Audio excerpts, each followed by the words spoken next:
how to convert crypto to stable coins like USDT, BUSD on Binance.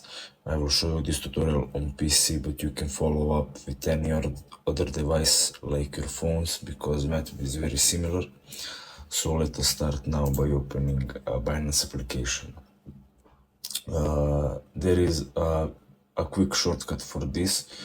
You will have to go on all and then just click on convert.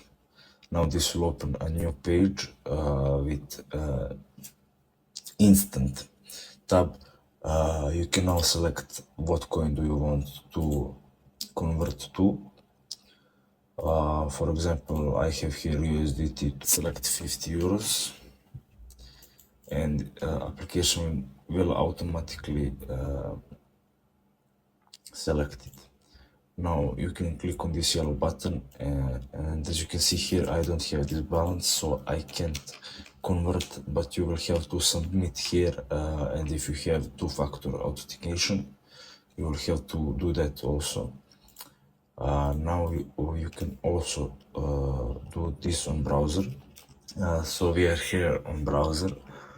To do this on browser, you can just go to your account dashboard and click on this convert, and as you can see, it will get the same tab pop up, same thing is like an application. Once you done that, you're done. You can just convert money.